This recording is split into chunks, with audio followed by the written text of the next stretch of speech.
If you're like me, you probably have too many monster books. I've got Kobold Press monster books. I've got D&D 5e monster books. I've got Pathfinder monster books. I've got Old School Essential monster book. I've got indie monster books. There's just so many monster books.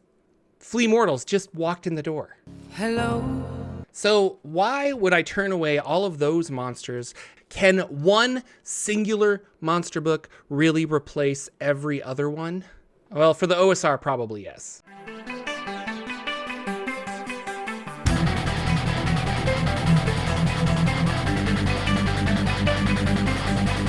Hello, everybody. Welcome to the Jocular Junction. My name is Jordan with a silent PH in the middle, and I was recommended this book by somebody on my Discord named Resende Gurk. He's really, really cool. He's from Germany. He's like, Jordan, you should probably get this. And I said, you know what? You're right. And so I bought it. The book in question is The Monster Overhaul by Scribbles. It is a practical bestiary. The goal of this book is to be used at the table, but I really think that a lot of it can be used in just prep and idea generation too. Will this replace every monster book that I own? Probably not. But for old school essentials, for the OSR, for even Dungeon Crawl Classics, I really think I could use this book and nothing else and run some really amazing games. So here we are, the Monster Overhaul. I have a PDF of this as well, but I wanted to showcase some of the binding and stuff. Like, it's really well put together. It's a nice, hard book. And they advertise this as something that should be used at the table. So here you have a lot of, well, first of all, you have all of the chapters and stuff, and then you just have a lot of like really good tables to run from. So how this book is organized is by where are you going to need these type of monsters. So we have people, dungeons, dragons, thinking beasts, and it keeps going down, and you have chapter 10 is a wizard did it. Spring, summer, fall, winter, so you kind of know like, oh, I gotta go here, or like stormy seas, science fiction, strange waters, mysterious mountains. It's really interesting, and it doesn't only give you monsters, but it gives you tables to roll on for those monsters. And then also actions that they have, motivations that they might have, things like that. So when your party throws you that curve and doesn't exactly, you don't know exactly where to go, you can come here and kind of roll some interesting things. Here we are, dragons. We come over here and we have the random encounters for dragons, and then we have various dragons. Now, the interesting thing is the stat block is a little like not traditional. You have it gives you hit die, and it gives you like an approximate of HP, but it gives you things like armor is like plate mail. It doesn't actually tell you. So your fantasy game of choice, you would say like, oh, I want to use I know that this guy's going to have an armor of 18 or something like that, an AC of 18 because of that. And it has morale. Its movement is just labeled normal because like what's normal in your game. And so that's why it's pseudo system neutral. I think this lends itself a lot more to BX D&D or just the OSR in general. So I really wanted to emphasize, which is why I jumped over to the PDF here, of how useful I find this to be. So number of appearing, this is a druid found in the spring section, by the way, but number of appearing 1 or in packs of 2d6, it's up to you. They have 3 hit die, around 14 hit points. Here's their appearance, so you know what they are. What is their voice kind of like? So I can jump right in with roleplay if I need these to be an NPC as opposed to a villain that they're going to fight.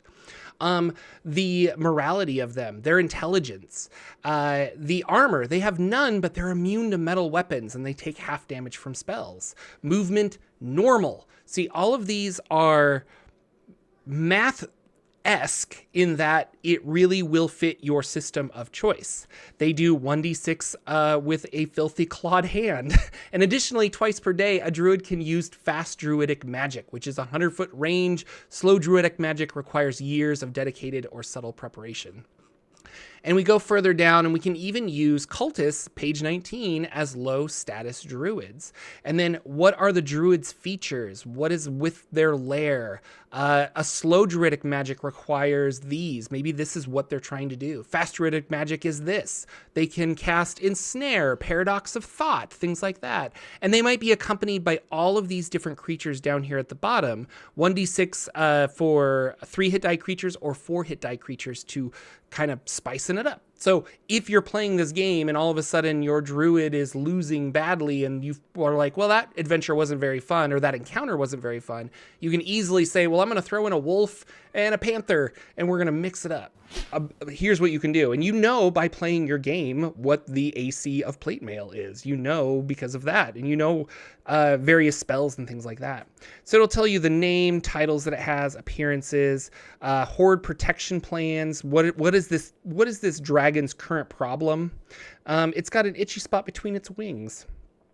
So we're going to go with the dark and malign here. But here we have ghosts, we have ghouls, night hag, necromancer. I really like this. So he's got 7 hit die, approximately 32 HP. Number of appearing is always going to be 1. That's another interesting thing, is up here we have ghouls. The number of appearing is going to be like 1d6 assassins, and in swarms of 3d6.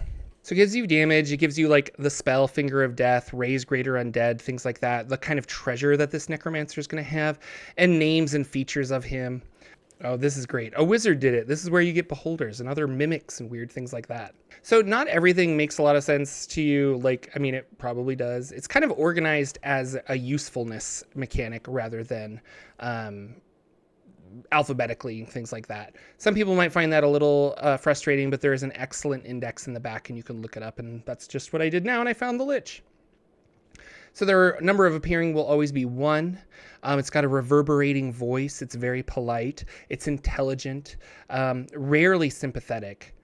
And it's going to have, each round the lich may use one of the following abilities: burn, drain life, rise from your grave. Rise from your grave. Lesser working, which you can choose another effect here. The target creature must save or die. So, and then undead minions, and again, names, omens and side effects of a lich, things like that. The robots are really fun. So if you like your peanut butter and your chocolate, there's definitely a bunch of aliens and alpha minds, because those old BX D&D adventures usually had something like this. And this is something that I really liked, is Robot Titan. And then you can roll to like assemble your robot and see what it looks and give it certain abilities. And the book, again, kind of advertises like, hey, you can do this on the fly, like at the table. I think of this as, okay, they're going to go to a dungeon, or they're going to go here, and I'm going to sit down the day before and kind of like roll out the monster for the encounter that I want to have. And then the encounters are very fun too. Do you have a Halloween-y game coming up this Halloween? Well, here are some fall random encounters. Omens are usually like what's happening when they enter the area, and then the encounter. And so there's a, do you want to do a perception check kind of before this feel? But you don't necessarily have to do that. But if we combined Omen with a combined encounter, we could have bleeding, smell of musk and decay, there's deep rumbles. This is what's happening in this weird forest where the leaves are changing and things like that. And what is happening because of that? Well, there's a scarecrow surrounded by 2d6 chanting Pulvix, and justice has been done. What is a Pulvic? Well, let's go look at 223 and 224 for those stat blocks. They're right around the corner. We go over here and we have this. So they are people.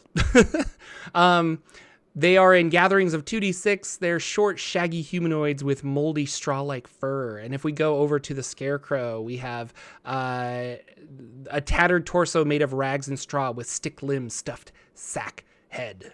Who is this scarecrow? Is it an evil spirit bound by a hag, a forgotten ghost, a prince transformed by a curse, a soldier affected by their cowardice?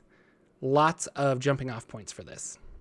I just think it's a really cool book, and it will probably replace my monster book for every OSR style game that I'm going to be running in the future. That is the Monster Overhaul, a practical bestiary by Skirples. I 100% recommend this. This is not sponsored or anything. I've never even met Skirples. I just really like this book. And I think that for a OSR approach to role-playing games, this could be the one monster book to rule them all. Thank you so much for watching, everybody. Please subscribe for more content and all of the other crazy stuff that we do on this channel. And I will see you all in the next video.